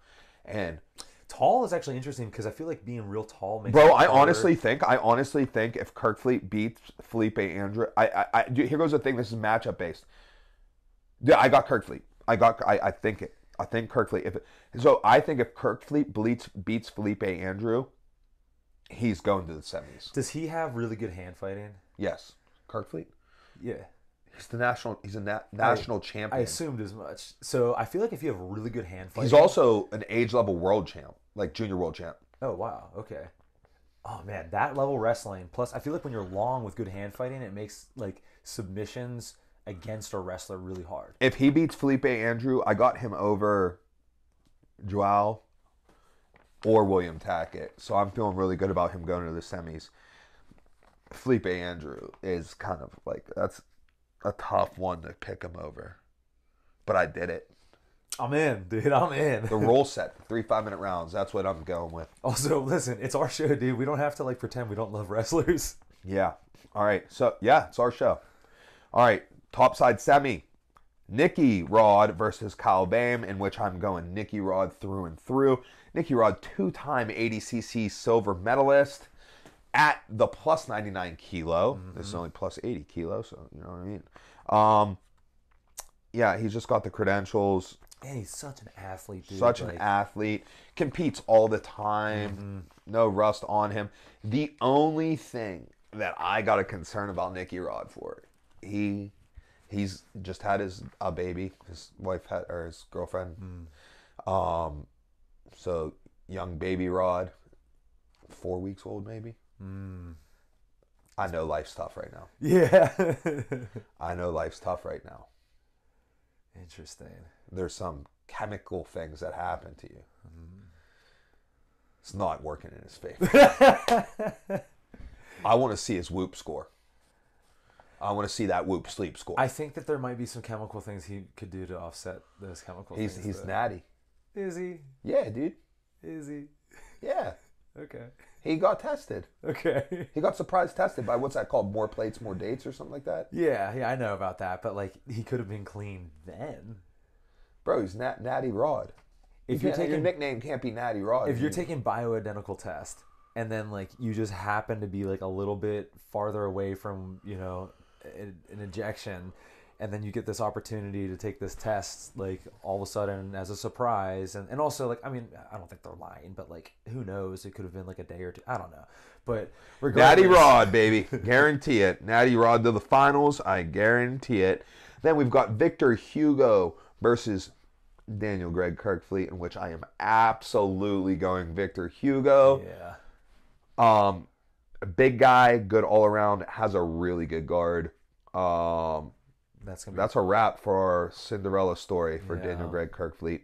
But hey, props to him. Now let me ask you this: not that anyone would, but is this going to be old UFC style where they could wear shoes if they wanted, and they could wear yes, whatever? They can. They can. Is there any world? Because they told Magid because Magid, in order for him to do it, he asked if he could wear a T-shirt. And they're like, yeah, you can wear a T-shirt. That's hilarious. Because he doesn't compete in rash guards. He competes in loose, baggy T-shirts. That's so weird. It's his thing, man. Yeah. All right, so we got the final Nicky Rod versus Victor Hugo. This is where I think the alley comes into play the most. And it's what's going to make the difference and give Nicky Rod the edge over Victor Hugo here. You said Victor Hugo has 2 wins over Nicky Rod? How did he get those wins? I don't remember, but a sweep or something It wasn't submissions. Okay. Maybe one was, but and I don't assume think so. Nicky Rod's the better wrestler. Yeah. Yeah, I think you're right. Then I think the alley is gonna. I think the alley is gonna play a factor in that. And I think that our champion is gonna be Nicky Rod. So I think we've got $1 million winner in Nicky Rodriguez. And a $500,000 winner in Ty Ruotolo, $500,000 winner in Kade Ruotolo, with Ty Ruotolo getting the award for that weight class. And I think that was a good breakdown. Let's touch on the super fights quickly. Yeah. Let me see where we're at. We're good. All right. Okay, so I think, which one do you want to start with? Let's start with Fionn versus McKenzie. I'm gonna go Fionn. I'm gonna go Fionn. Okay, here's my rationale, and same thing I've been saying. And then after you're done, I will give you my rationale. The higher weighted one for sure. It's gonna be the same as yours. Yeah, it's just that Mackenzie's been doing MMA, dude. Yeah, she's been doing MMA. Fionn's the returning champ. She's right now the representative for women's jiu-jitsu. She's gonna be so sharp in it. The only way I would take someone who is deep in MMA is if their MMA game is based on wrestling and jiu-jitsu. Which Mackenzie's is. I mean, yeah, but also if you were Mackenzie's coach, would you be oh, we shouldn't spend that much time striking? Here goes the other thing. Mackenzie fought last weekend. There's that too. So it's not like she's been focused on jiu-jitsu. She had a prize fight. Yeah, exactly. A UFC fight, a ranked UFC fight. And she's doing a lot of striking because her striking is lacking. Yeah. So I think that is definitely cutting into her jiu-jitsu time. I think she was just given an opportunity and decided to jump on it as she should.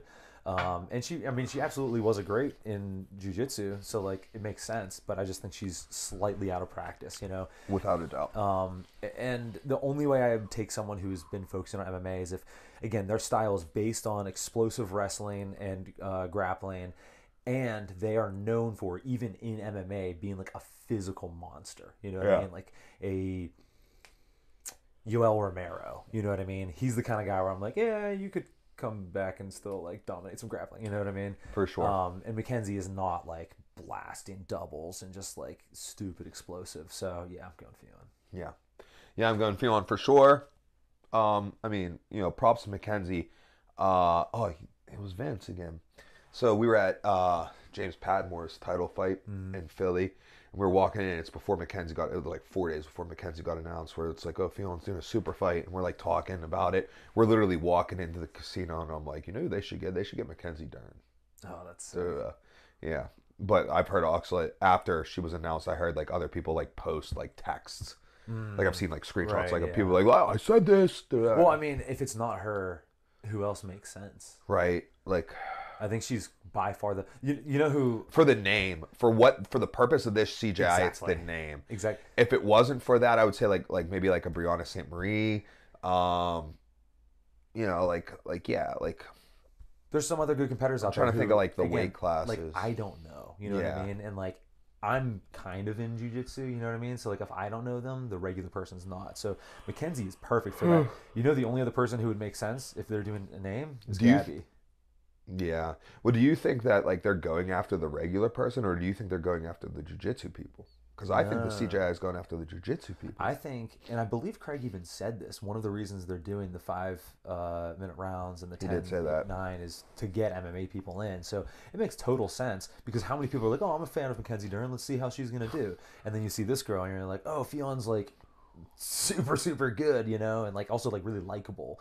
And very much so. Yeah, so I think it's a win-win for everyone involved. Certainly is.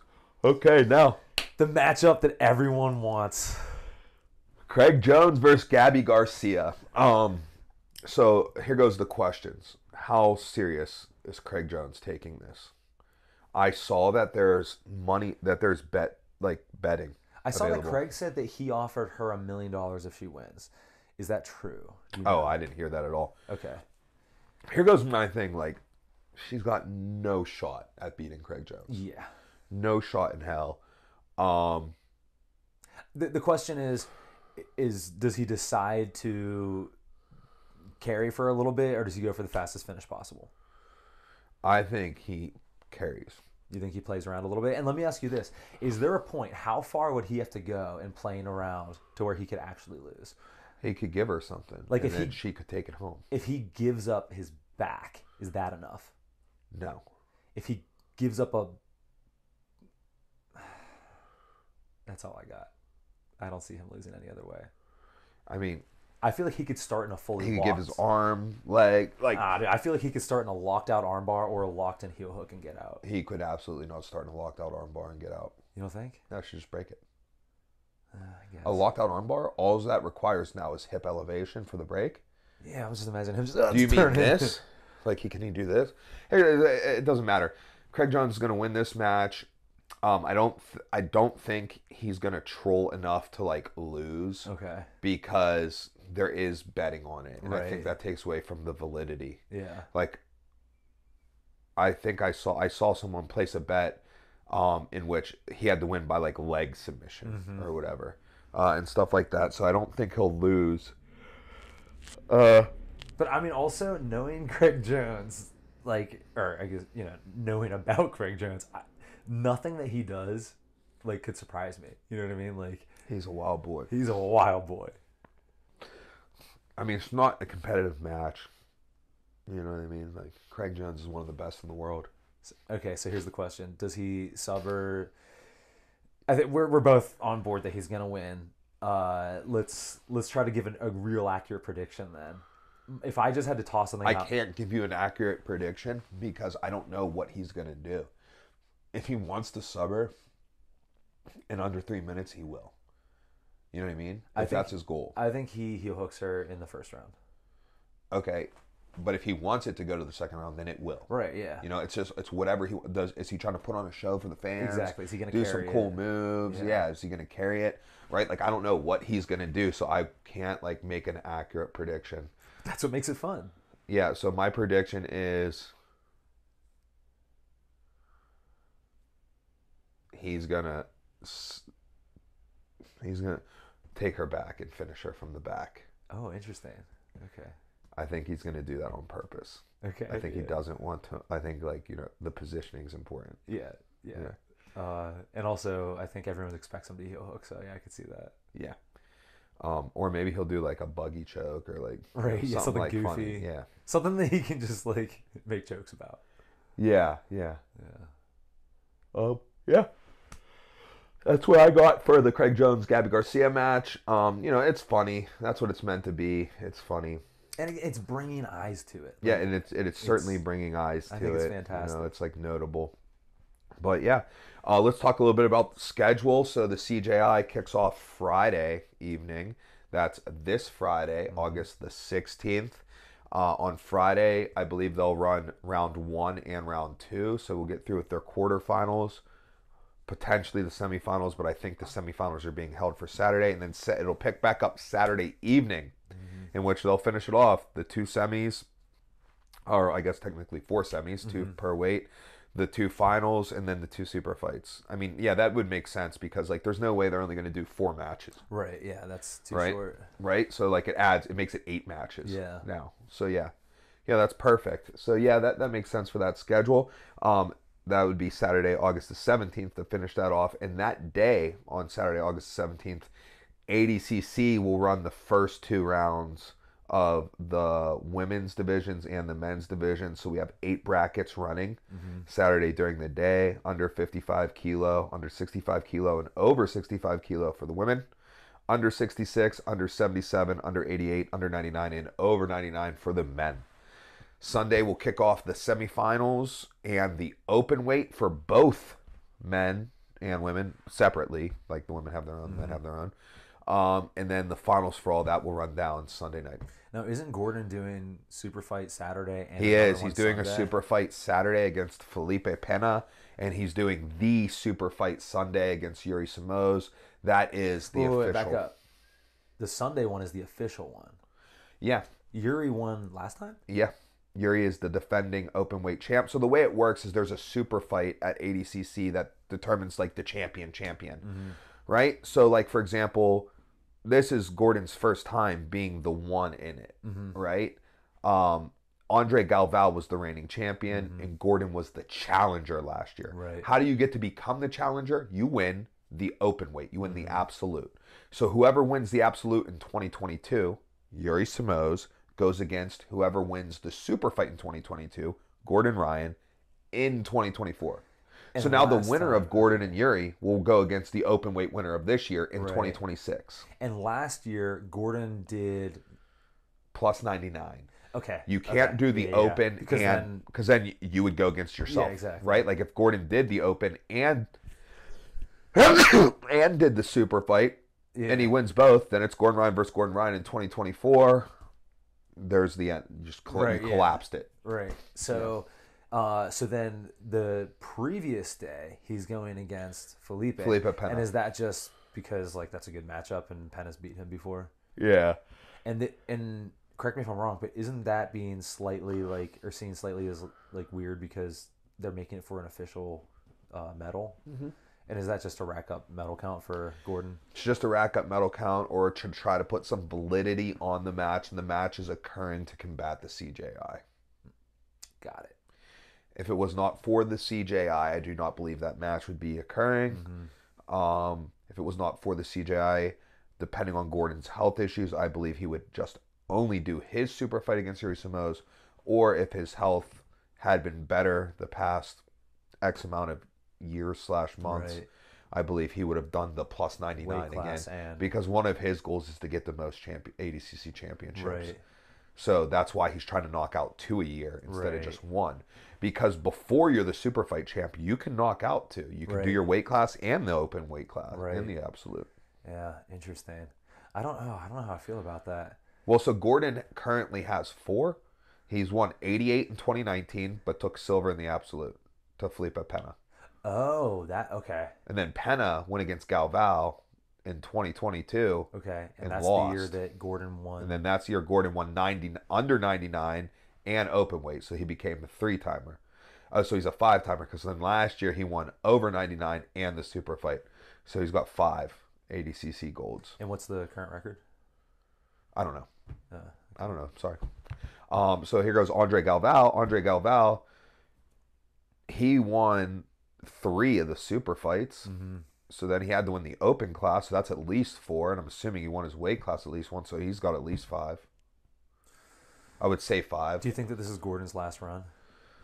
I mean, it doesn't have to be, but it depends on how his health is. Yeah. Yeah, I mean, he's not old. Right. Oh, yeah, no. Age is not the issue here. It's certainly not. And especially with his style. I mean, he's in his 20s, and, like, a lot of the people he's going against are in their 30s or later. Like, you know what I mean? And again, he's not someone who's, like, explosivity speed-based. Right. You know? Yeah. He doesn't have a style that's going to, age poorly. So. Nope. So, yeah, I mean, yeah. So, cool breakdown. Should be exciting. Looking forward to watching it. We'll be watching it together because we'll be cornering that night in West Virginia. So we'll have our eyes on that YouTube channel. Oh, how to watch the CJI. You can watch it on the B Team's Jiu-Jitsu channel. I said Jiu-Jitsu channel. YouTube channel. The B Team's YouTube channel. Subscribe to them. That's what the CJI will be broadcast on. The CJI is also all being done on one mat, so it'll only be one match at a time, so you don't got to worry about like Ty Ruotolo's on mat A and Victor Hugo's on mat B, and I want to watch them both. It's all one mat, whereas ADCC will be ran on 3 mats up until a certain point, I believe up until the final, or maybe even the semifinal. They'll be ran on 3 mats, and you can watch ADCC on your Flow Grappling subscription. That's all I got. You got anything? No. That's it. All right. Another good episode of Listen to Your Coaches, and we'll catch you guys next time.